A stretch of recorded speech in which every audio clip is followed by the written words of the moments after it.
خیریت ہے استانی جی، آپ کی طبیعت تو ٹھیک ہے نا؟ آج جو آپ کو ہم پر اتنا زیادہ پیار آ رہا ہے، یا کوئی بات ہے جو آپ پورا کرنے کے لیے پہلے ہمیں یہ سب کھلا پلا کر آپ یہ سب کے لیے ہمیں کسی ضروری بات کے لیے منانا چاہتی ہیں نا؟ مروسہ دستگیر شاہ عالم کا ہاتھ پکڑ کر رات کے 12 بجے ڈائننگ ہال پر لے کر آئی تو دستگیر عالم شاہ نے ٹیبل پر سجے طرح طرح کے لذیذ ڈشز دیکھ کر مہروسہ کی جانب دیکھتے ہوئے کہا، شاہ جی پہلے آپ اچھے سے کھانا کھائیں، پھر ہم آپ سے بات کریں گے کہ ہم آپ سے کیا کہنا چاہتے ہیں۔ مہروسہ نے اسے کندھے سے پکڑ کر کرسی پر بٹھاتے ہوئے کہا۔ دستگیر شاہ نے اسے دیکھا جو اس کی ساتھ والی کرسی کھینچ رہی تھی، وہ اسے ہاتھ سے روک کر اٹھا اور وہ کرسی پیچھے کر کے اسے بٹھا کر خود اپنی کرسی پر بیٹھا۔ یہ لیجیے، ہم نے کھا لیا۔ دستگیر عالم شاہ نے 2 نوالے کھا کر پلیٹ آگے کھسکا کر اسے دیکھا جو اسے دیکھ رہی تھی۔ اسے اتنا کام کھاتے ہوئے دیکھ وہ اسے گھورنے لگی۔ نہیں شاہ جی، آپ صحیح سے کھانا کھائیں ورنہ ہم آپ کو وہ بات نہیں بتائیں گے۔ ہمیں پتہ ہے آپ اس بات کو سنیں گے تو غصے سے کچھ نہیں کھائیں گے۔ وہ اس کی جانب دیکھتے ہوئے بولی۔ دستگیر عالم شاہ نے سنجیدگی سے اسے دیکھا۔ اسے پہلے سے ہی تجسس ہو رہا تھا کہ کوئی ایسی بات ہوگی جو مہروسہ یہ سب کر رہی تھی۔ اس نے خاموشی سے سر جھکا کر پلیٹ اپنی طرف کر کے کھانا کھانے لگا۔ جب اس نے جی بھر کے کھا لیا، سر اٹھا کر اسے دیکھنے لگا۔ اب ٹھیک ہے استانی جی، ہم نے کھانا پیٹ بھر کے کھا لیا ہے، اب آپ بتائیے کیا بات ہے؟ وہ سنجیدگی سے اس کی جانب دیکھتے ہوئے پوچھنے لگا۔ شاہ جی، آپ فاطمہ سے شادی کا لیں۔ وہ ضبط سے اپنی آنکھوں کو سختی سے میرتی ہوئی بولی۔ دستگیر عالم شاہ اس کی بات پر سکتے کے عالم میں اپنی کرسی سے اٹھا۔ کیا؟ دستگیر عالم شاہ اپنے قدم اس کی طرف بڑھاتے ہوئے پاٹ کھانے والے انداز میں بولا۔ شاہ جی، آپ فاطمہ سے شادی کر لیں، ہم سے اس کی یہ حالت بالکل بھی دیکھی نہیں جاتی، آپ اسے عزت سے اپنا لیں۔ آپ کو پتہ ہے جب اسے لوگ خدمت آمیز نظروں سے دیکھتے ہیں نا تو ہمیں تکلیف ہوتی ہے، تو سوچئے اسے کتنی تکلیف ہوتی ہوگی۔ وہ اپنی آنکھیں کھول کر اسے دیکھتے ہوئے نرم آواز میں بولی۔ دستگیر عالم شاہ اس کی سخت گیر نظروں سے گھور رہا تھا۔ آخر وہ ایسی بات کیسے کر سکتی تھی؟ اسے کیسے کسی اور سے شادی کے لیے کہہ سکتی تھی؟ مہرو، آپ نے یہ سوچ بھی کیسے لیا کہ آپ کے دل میں درد نہیں ہوا تھا؟ یہ سب منہ سے نکالتے وقت آپ کو تکلیف نہیں ہوئی تھی؟ یہ سوچ کر کہ آپ کا محبوب شوہر کے نام کے آگے اگر کسی اور لڑکی کا نام جڑ جائے؟ وہ اسے جھنجھوڑ کر سرد لہجے میں پوچھنے لگا۔ شاہ جی، آپ اپنی دوست، اپنی کزن کا سوچ کر ہی ہاں کریں۔ وہ بیچاری پہلے سے ہی اتنی ٹوٹ چکی ہے، اگر لوگوں کی باتیں اس نے سن لی نا تو وہ شاید مر جائے۔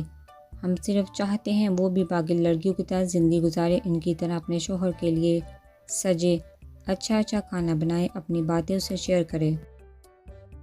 اگر اس ہاری ہوئی لڑکی کا کوئی جیون ساتھی ہوگا نا شاہ سائیں، تو کسی کی مجال نہیں اسے کچھ سنائی یا اس کے خلاف کوئی بکواس کرے، اسے برا بھلا بولے گا۔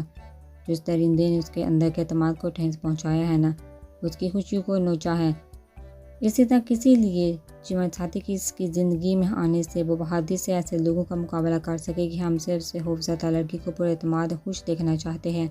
پلیز مان جائیں شاہ جی، پلیز۔ اسے فاطمہ شاہ کے بارے میں جان کر بہت زیادہ دکھ ہوا تھا۔ وہ اچھے سے جانتی تھی کہ یہ بات سب گاؤں والوں کو پتہ چل چکا ہے۔ اب سب مل کر اس ٹوٹی بکھری زندگی سے ہاری لڑکی کو اپنی باتوں سے اذیت پہنچانے کی کوشش ضرور کریں گے، کیونکہ یہ معاشرہ یہ نہیں دیکھتا کہ عورت قصوروار ہے کہ نہیں، جس کے ساتھ زیادتی کی گئی ہے وہ مرد قصوروار ہے کہ نہیں، جس نے اس عورت کے ساتھ غلط کیا تھا، بلکہ اس معاشرے کے لوگ اس مرد کو سزا دینے کے بجائے اس عورت کو اپنی زبان کے تیر چلا چلا کر خودکشی کرنے پر مجبور کر دیتے ہیں۔ یہ تک نہیں سوچتے کہ آگے جا کر ان کی بیوی بیٹی کے ساتھ بھی تو یہ سب کچھ ہو سکتا ہے۔ معروف فاطمہ کے نصیب میں جو لکھا ہوگا وہ اسے ضرور ملے گا۔ یہ سب اس کی قسمت میں لکھا تھا، ہم اس کو روک نہیں سکتے تھے۔ ہاں، اب ہم اس کے لیے ایک اچھا پیار کرنے والا جیون ساتھی ضرور ڈھونڈیں گے۔ میں اسے ہمیشہ سے اپنی بہن مانتا آ رہا ہوں، بھلا میں کیسے اسے شادی کر سکتا ہوں؟ انہوں نے کہا، تو میں نے اور فاطمہ نے دادا سائیں کے ساتھ مل کر اس درندے کی سچائی سب کے سامنے لانے کے لیے کیا تھا۔ میں تو یہ سوچ بھی نہیں سکتا ہوں۔ دستگیر عالم شاہ ابھی فاطمہ کے لیے پریشان تھا۔ وہ اسے اپنی دوست اور کزن کے ساتھ ساتھ اپنی بہن بھی مانتا تھا، بھلا وہ اپنی اس بہادر بہن کو کیسے ہارتے ہوئے دیکھ سکتا تھا؟ شہریار بھرجا جو کچن میں پانی پینے کی غرض سے آیا تھا، محروق کی بات پر وہ بھی سوچ میں پڑ گیا۔ وہ فاطمہ شاہ کے متعلق سوچنے لگا کہ اس کے ساتھ جو کچھ بھی ہوا وہ کیا گیا تھا، اس سب کے پیچھے اس کے بھائی کا ہاتھ تھا، بھلے اس نے اپنی ماں کے منہ سے میرب شاہ اور علی شاہ تشبیہ کی سچائی سنا، لیکن اس درندے کی پرورش اسی حویلی میں اسی ماں نے کیا تھا، اور ایک اس ماں کے ہاتھوں پرورش پا کر ایک اچھا انسان بنا تھا، لیکن جس کو اس نے برباد کر دیا تھا اپنی گالیوں کی وجہ سے، اپنے شک کی وجہ سے، اور دوسرا اسی کی ماں کے ہاتھوں پرورش پا کر ایک درندہ بنا تھا جس نے اپنے ہی گھر کی عزت کو دو کوڑی میں تقسیم کر دیا تھا۔ شہر کے بادشاہ ان سب باتوں کو سوچ کر اپنے دل میں شدید درد کو اٹھتا ہوا پھر سے محسوس کرنے لگا۔ یہ درد رانیہ کی جدائی سے اور غادر کی سچائی جاننے سے اس کے دل میں پیدا ہوا تھا۔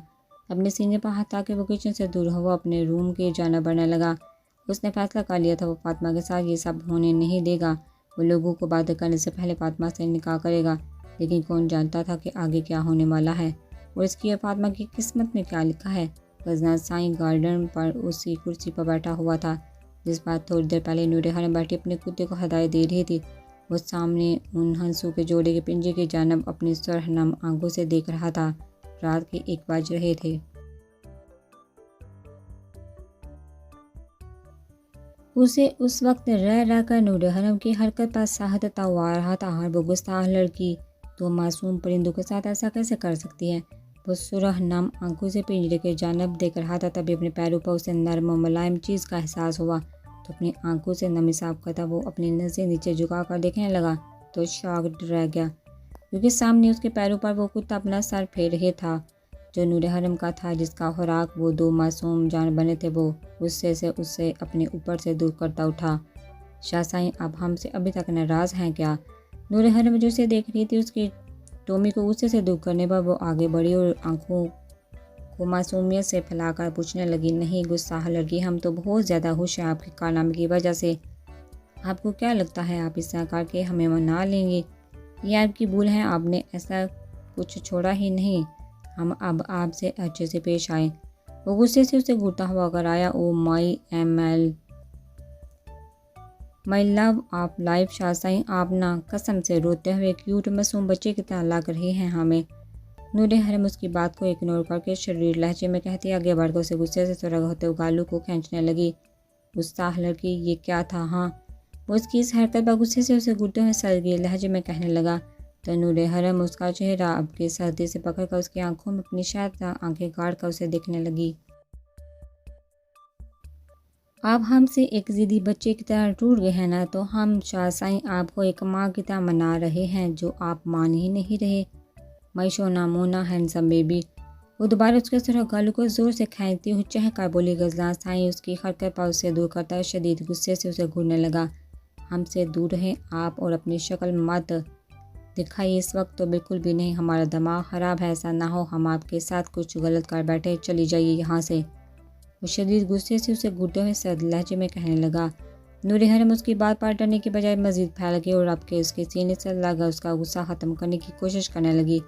پھر سائیں دوری کا تو آپ ہمیں مت کہیے گا، ورنہ ہم بھوت کی طرح آپ سے چمٹ کر رہ جائیں گے آپ کو کبھی نہ چھوڑنے کے لیے، اور رہی بات دماغ کا وہ بھی ہم ابھی درست کریں گے اپنے پیارے سے۔ نور حرم بے باک نظر اس کے غصے سے لرز سے لبوں پر گڑ کر بے باکی سے کہہ دی اس کے لبوں پر جھکی اس سے پہلے کہ وہ اپنا جوہر دکھاتی۔ غزنہ سائیں نے شدید غصے سے اسے شانے سے پکڑ کر پیچھے کیا، گستاخ لڑکی اس وقت ہمیں مذاق بالکل بھی پسند نہیں آ رہا آپ کا، آپ کو کہا تھا نا ایک بار کہ ہمیں اکیلا چھوڑ دے، تو کیوں ہماری جان نہیں چھوڑتی آپ؟ ہاں اس وقت کیوں بار بار نظروں کے سامنے آ کر ہمارے دکھ کو تازہ کر رہی ہیں آپ؟ وہ شدید غصے سے سرخ آنکھوں سے اسے گھورتے ہوئے سرد لہجے میں کہنے لگا۔ نور حرم اس کی بات پر خاموش نظروں سے اسے دیکھنے لگی، جو اس وقت شاید اس کا چہرہ بھی دیکھنا نہیں چاہتا ہے۔ وہ اس سے دور ہوتی قدم پیچھے لے جانے لگی، جبکہ غزنہ سائیں کھڑا اسے دور ہوتے ہوئے دیکھنے لگا۔ لالا کیا سچ میں حاتم لالا ہمارے تائز زاد ہیں اور آپ ہمارے سگے بھائی؟ سجل پھٹی آنکھوں سے حیدرخان کو دیکھ رہی تھی جو اسے ہی دیکھ رہا تھا، اس کی بات پر اپنا سر ہاں میں ہلانے لگا۔ ان سب نے پھر کیوں ہمیں دور رکھا ہمارے بابا سے لالا؟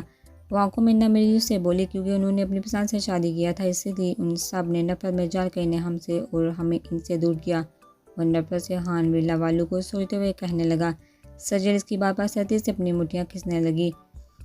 لالا کب ملیں گے ہم بابا سے؟ وہ آنسو صاف کرتے ہوئے بولی، آج ہی میری بہن۔ حیدرخان نے پہلے سے ہی انتظام کیے ہوئے تھے۔ مرتضیٰ خان کا پتہ اس نے پہلے سے ہی لگا لیا تھا کہ وہ اس وقت کہاں رہ رہے ہیں۔ وہ اتنا خوش تھا، اس کی خوشی چہرے سے بھی نظر آ رہا تھا، جبکہ سجاد شاگرد کی حالت میں تھی۔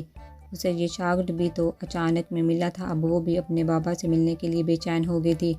بھائی کوئی اپنے سگے بھائی کے ساتھ ایسا کیسے کر سکتا ہے؟ مجھے ان سے آج بہت زیادہ نفرت ہو رہی ہے، اتنی نفرت کہ دل چاہ رہا ہے انہیں جا کر مار دوں، لیکن بھائی داجی انہیں آپ نے ان منافقوں کے پاس کیوں چھوڑا ہے؟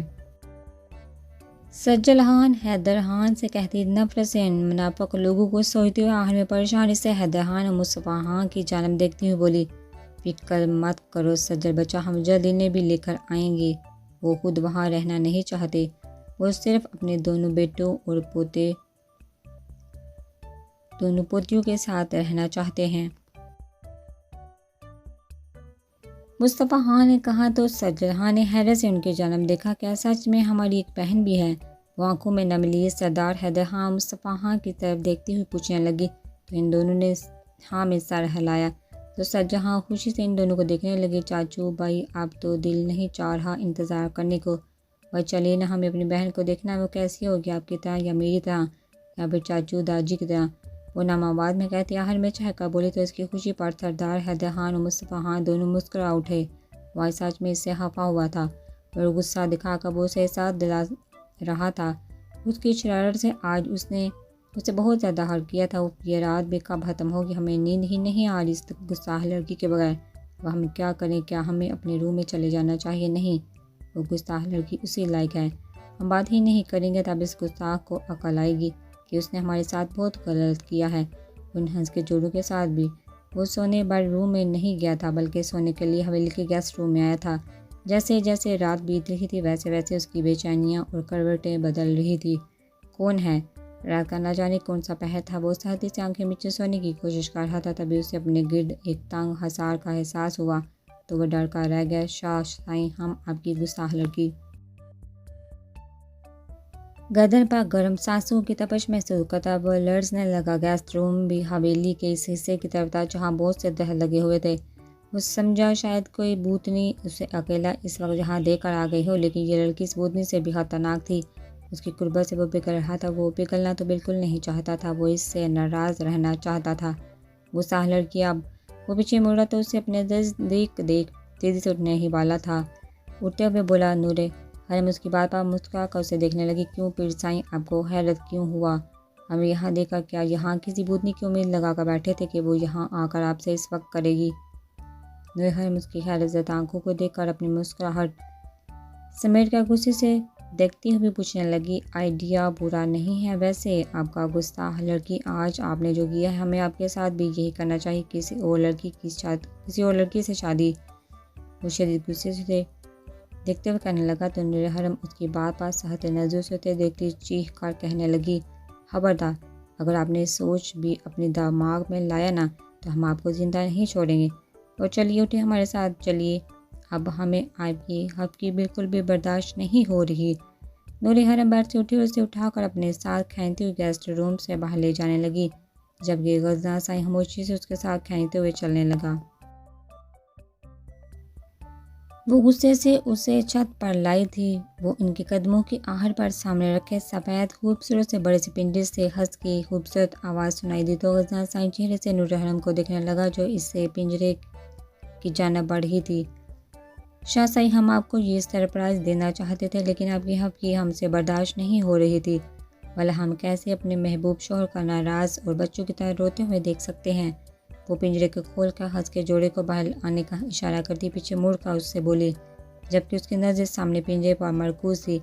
تبھی پنجرے کے اندر سے ہنس کے جوڑے باہر نکلے تو انہیں دیکھ کر وہ سکت رہ گیا، کیونکہ دونوں کی گردن پر ایک سرخ ربن اور سر پر چھوٹا سا تاج پہنایا گیا تھا۔ گستاخ لڑکی، آپ ایک کمال اور بے مثال بیگم ہیں۔ وہ آپ کسی کیفیت میں آگے بڑھا، اس کے قریب پہنچ کر اس کی نازک کمر کے گرد اپنے ہاتھ حال کرتا اس کی نازک پنکھڑیوں جیسے گلابی لبوں پر جھکتے ہوئے گمبھیر آواز میں کہنے لگا، اور آپ بہت بڑے غصیر۔ وہ منہ بسور کر بولی تو اس کی بات پر غزنہ سائیں اتنی دیر بعد اب مسکرائے۔ پہلے وہ غصے سے پاگل ہو رہا تھا اور سچ میں اسے مارنے کا سوچ رہا تھا، لیکن سامنے ہنس کے جوڑوں کو دیکھ اس کی کارستانی کو وہ اب سمجھا تھا۔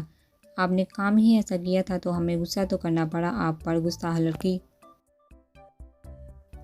وہ اس کی چھوٹی سی ناک کو دبا کر ہنستے ہوئے کہنے لگا۔ نور حرم اسے گھورتی ہوئی دیکھنے لگی۔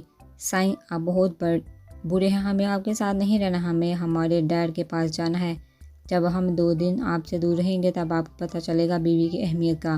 اس کی جانب دیکھتی ہوئی مبسوط کر بولی غسنہ۔ سائیں اس کی بات پر اسے رخسار سے پکڑ کر دیکھنے لگا۔ آپ نے بھی ہمیں بہت رلایا تھا تو غصہ ہونا ہمارا فرض تھا گستاخ بیوی، اور آپ بھی اپنے مذاق میں 2 معصوم بے زبان پرندوں کو استعمال کیا تھا۔ سوچیے اگر ان کے ساتھ یہ سچ میں ہوتا تو۔ اس کی تھوڑی سی پکڑ کو اسے دیکھتے ہوئے پوچھنے لگا۔ نور حرم اس کی بات پر نظر نیچے جھکا گئی، کیونکہ اب اسے بھی احساس ہو رہا تھا اس نے جو کیا تھا غلط کیا تھا، اور اگر سچ میں یہ ہوتا تو ٹھیک ہے، ہم آپ سے معافی مانگتے ہیں۔ اسے دیکھتے ہوئے بولی ہم سے نہیں گستاخ لڑکی، ان سے مانگیے، آپ نے انہیں استعمال کیا تھا اپنی شرارت میں، ہمیں نہیں۔ غضنفر سائیں نے سنجیدگی سے سامنے کھڑے ہنس کے جوڑے کی جانب اشارہ کرتے ہوئے کہا، ہمیں معاف کر دے رانی صاحبہ اور راجہ صاحب، ہم سے بڑی غلطی ہو گئی جو ہم نے آپ کو آپ کی اپنی اسکیم میں شامل کیا، ہمیں معاف کر دے اپنے شریف مالک کی خاطر۔ نور حرم بھی پوری ڈرامہ باز کوئین تھی، اب بھی ان ہنس کے جوڑوں کے آگے ان سے اپنے انداز میں معافی مانگنے لگی۔